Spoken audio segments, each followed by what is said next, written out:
People power growth, but recruiting and onboarding are expensive, exhausting, and absolutely overwhelming. I've been there, and it doesn't have to be this way. Welcome to Hire and Empower. I'm your host, Molly McGrath.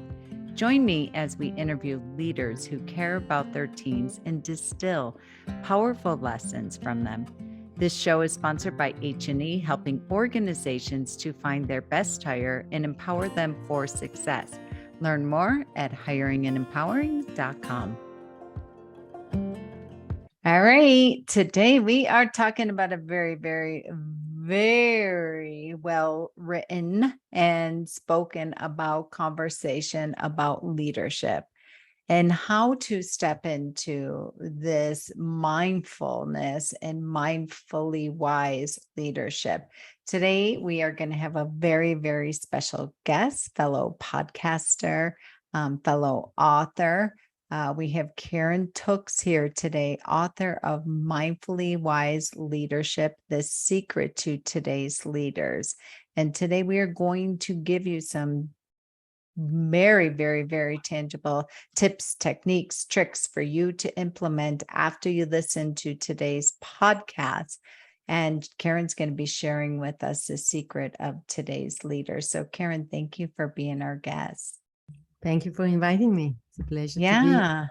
Give our listeners a little bit of your history, your backstory, and what brought you to being on the forefront of this conversation.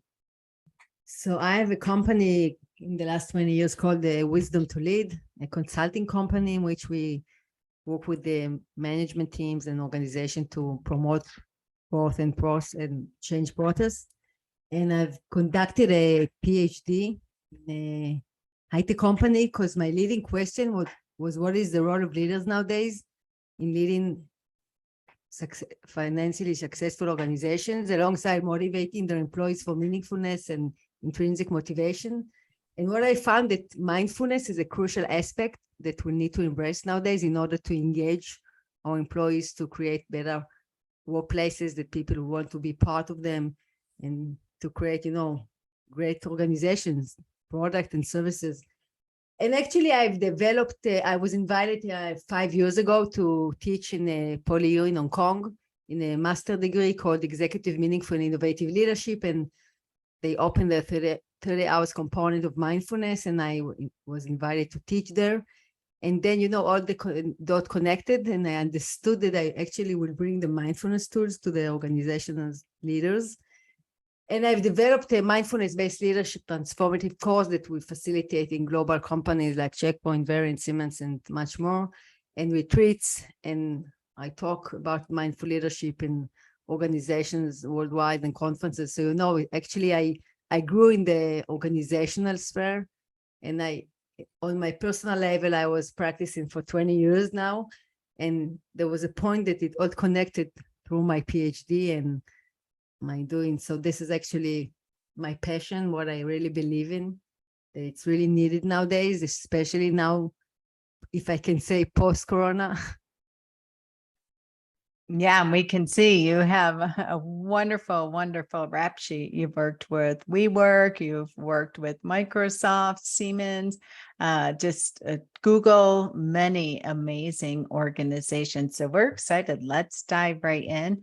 We're going to have in the show notes all the links to order Keren's book, the direct link to wisdomtolead.co website, so you can connect with Dr. Keren Tsuk. Keren, tell us a little bit about, Teva, HP, Siemens, Cyber Reason, WeWork, so many amazing organizations that you've worked with. Talk to us about the tools, the secrets that you've seen many of these very, very well-known household names implement in regards to today's leaders.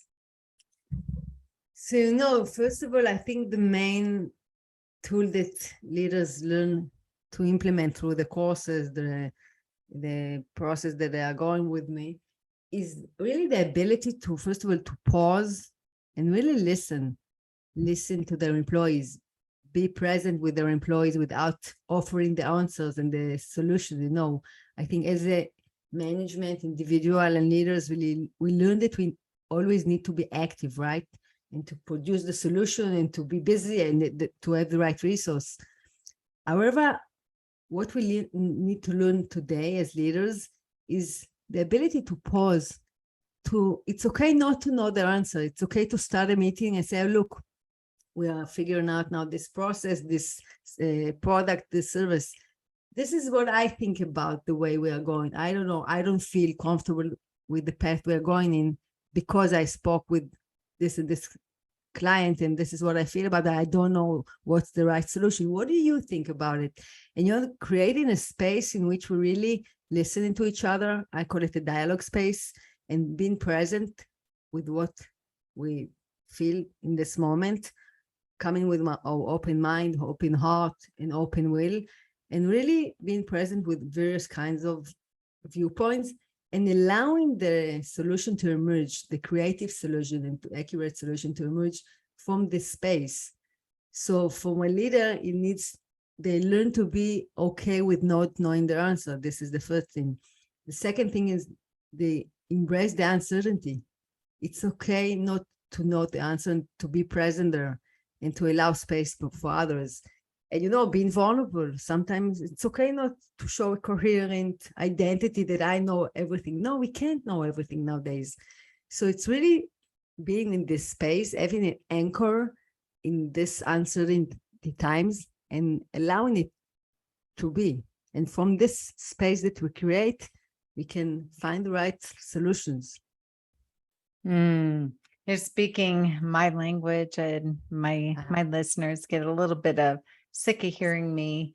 I love the ability to pause. I talk and speak about the power of the pause. That's one of the chapters in my upcoming book, Fix My Employees, and really being present, deeply curious with your employees. I love creating dialogue, creating the dialogue space, open heart, open mind, allowing space for approachability, vulnerability.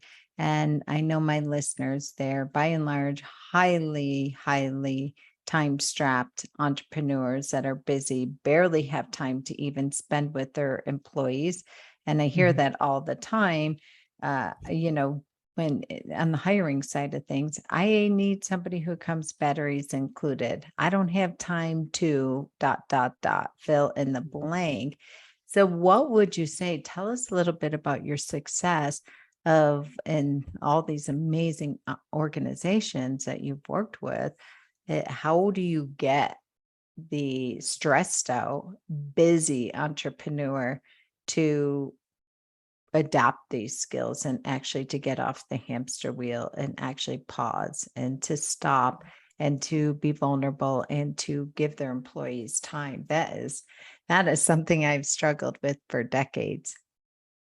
Yes, I can understand. And, it's really a transformation that they need to go through because they really don't have time and really stressed out and burnout. So, and, one of these leaders came to my retreat for 4 days and he really went through a transformation and told me, wow, I really learned to pause. It's an amazing, it's like opened a new world for me that I didn't know exists. And now I need to know how to implement it day to day, right? This is the challenge because it's okay to go for 4 days, but then we need to bring this state of mind back to the busy world. So I really offer them to start to find, the 5 minutes, the 10 minutes during the day to pause. It can be a regular meditation. It can be going to nature, taking this pause, even 5 minutes, because, in a paradoxical way, it increases the productivity, right? It enables them to come fresh to the next meeting, to be much more present and clear and efficient. So, it's changing the state of mind because we really think that doesn't make sense if I don't have time to now stop and pause and take myself out of the situation, but it's something needed. So I really offer them to find the time during the day, even make a practice a transform, I call it a transitional meditation between meetings, 3 minutes. It doesn't need to be 30 minutes, but create this time to clear your mind for a few minutes and see the wandering minds, but not get into it. And then you can come fresh to the next thing that you're doing. So it's small, it started with small bits, and even if you don't have time to speak with all of your employees, you can decide that you can speak with a few of them. That's even going in the company and seeing people and greeting them and asking them how they're doing today, so you can hear a little bit important stuff during the informal conversations. So it's really, I think, by changing our state of mind and creating this time, because otherwise it won't happen, right?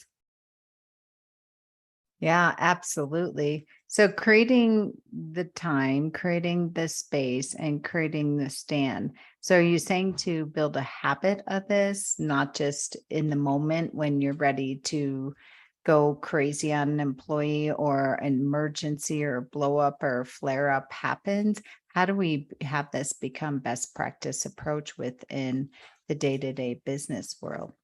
So I really believe and offer them to pin it in their calendar, like after lunch, put it in a place that works for you. Don't change your calendar, but after lunch, close the door and meditate for 5 minutes, pause, go to nature for 5 minutes. Yes. And then it be a routine. I have a colleague that says, if you're committed to 1 year practicing even 1 minute a day, that's great, because the thing is to make it continuously, not once, because it doesn't work once. So once you create this practice, the aim is at the end of the day, each and every minute to be in meditation, right? To be present, to be fully there for ourselves, for the moment, for our employees. So the practice actually creates the space between the stimulation and the response, between our thoughts, right? So when I will be triggered by a client or customer or my employee, I will be able to take a deep breath, to feel my anger, but not shout at them, but decide what I want to do with this anger. Maybe I want to speak my anger. Maybe I want to say, let's meet in 5 minutes. I will go and come back calmer. So it's the ability at the end of the day that will enable us to manage ourselves better, right? To increase our self-awareness and not be managed by the triggers that, as a founder, as an entrepreneur, we have a lot of them, right? Because there's really a stressed situation. So as we are controlling ourselves and connected to ourselves, we can achieve better our goals, better relationships, and better manage ourselves. So it's, I think, the essence of the leadership nowadays. So tell us a little bit about your book, Keren. Tell us what our listeners can take away from, and again, I'm going to have all the links here for the book on the website. Again, Mindfully Wise Leadership, the secret of today's leaders. Tell our listeners a little bit about what your greatest commitment and stand is for them to take away from your book. In the book, I produce a lot of tools. Every chapter that there's what to do, how to implement, and a lot of example. What does it mean to create a workplace that people are feeling a sense of community and connected, right? It's really important. People nowadays want to be seen, want to be part of the solution, of the process, part of the company. So it's actually the tips there and tools that I give there. It's based on my 20 years experience in my PhD in the research that I conducted, offering tools how to engage nowadays the employees, how to create a situation that they want to work with in your company, even if they have other offers. So it's how to enable them to bring them their full self to the company, how to be present, how to create better communication. I found in my research and my 20 years of experience that communication, and I'm sure you will agree with me, is a crucial element in companies and in life, I believe.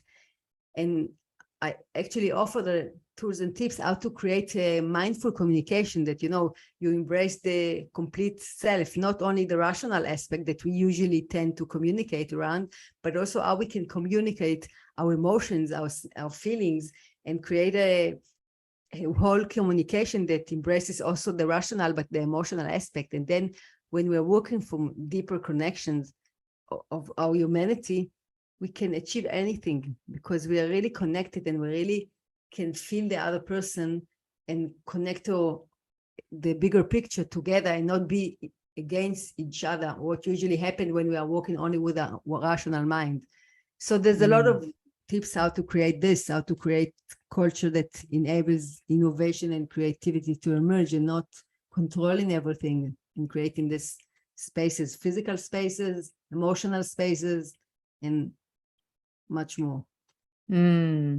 I couldn't agree more. And so often I hear, I don't know about you when you're working with people in the high intellect in business world, there's tends to be an absence of this mindfulness and spiritual essence to it. And it really is that simple when it comes from that place of listening to your employees and customers, and the marketplace, and very engaged, not so heavy, keyed up, debate or defend mechanism. When you come in with that anger and that heated and force to it, it really, what I'm hearing from you is being able to take all of this and adopt the power of the pause, and coming from that place. I find that our listeners and entrepreneurs by and large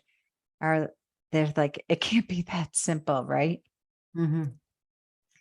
Yes, I think it's a skill that we need to go back to it. I can understand, leaders and the managers, they say, okay, I don't have time now to deal with the personal stuff. I need to work. But at the end of the day, if you want enable space for your employee to be there also for his challenges, personal challenges, it won't be there for you for the rational aspect, right? And you won't be engaged. So it's the understanding, not from an instrumental place, because if it's from a cynical place, it won't work because the employee will feel, but it's counterproductive because once we're really given our 5 minutes present to listen to whatever he is going through, even if it's not connected directly to the work, once he will be able to upload it and say what he feels, he will continue on. It reminds me when, like 15 years ago, I was working with a big bank, and they called us as the consultant to sit next to the consultants, advisors who were selling money to the customers, and to decrease the line that the customers were waiting on the line to get the consultant. And I was sitting with the consultant on the job training, and I was really young back then, and I listened to him. And the customer called and he told him, look, I was waiting on the line for 10 minutes and it was really frustrating. And he told me, he started explaining him why he's waiting on the line, because there's a lot of people now and they have a lot of burnout and a lot of business and they're doing the best. And the customer continued, and continued like 5 minutes talking about the fact that he waited and he was frustrated. And after he closed the conversation, I told him, look, I offer you next time when a client calls you and is really frustrated from waiting on the line, try only to be empathic toward them and tell them, look, I really understand your frustration. I would have also been frustrated if I needed to wait on the line 10 minutes. And don't explain it. Maybe only see his feelings and give it place. And he looked at me and said, I am nuts. I said, okay, what do you say? Only trying it. He didn't have a lot of choice. So at the next call, there was a call and another customer started whining about the fact that he's waiting 10 minutes and it's really frustrating. And, the consultant looked at me and he understood it. He doesn't have a lot of choice. And he told them, look, I really understand your frustration. I would also been frustrated if I needed to wait 10 minutes on the line. And it was surprisingly amazed. I was amazed because he didn't even finish to say it. And the customer told him, look, I want to do this and this and this. The customer went forward because he only wanted to be seen. And once he felt seen, he didn't need 10 more minutes to say how frustrated he is, because he felt that he saw him. So this was amazing for me, an epiphany moment that you say, okay, it really works, right? It really works.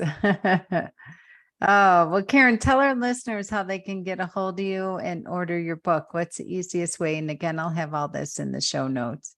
So they can find the book, Mindfully Wise Leadership, The Secret of Today's Leaders, on Amazon. I think it's the best way to find it. And They can find me also on the website www.wisdomtolead.co and on LinkedIn, Keren Tsuk, TSUK. Oh, Keren, thank you so much for being our guest today. Again, listeners, for those of you walking, driving, what have you, we will have all the links and the ways to connect with Keren here on the show notes. Keren, thank you for being our guest today. Thank you very much. It was my pleasure. We've reached the end of another impactful conversation on the Hire and Empower podcast. Whether this was your first episode or you're a longtime listener, I know you can tell I have passion for people. Whether you're a business owner, employee, executive, or hiring manager, I understand the situation you're in. Hiring, onboarding, and leadership is expensive, exhausting, overwhelming, and if that's not enough, it's also time-consuming. My friends, it doesn't have to be this way. There is a team at H&E that has your back. For over 25 years, they've transformed over 4,000 law firms into efficient, effective, profitable assets for their business and made it fun to come to work again. Check out our Smart Hire solution, our employee leadership program, and the 66-day law firm turnaround at hiringandempowering.com.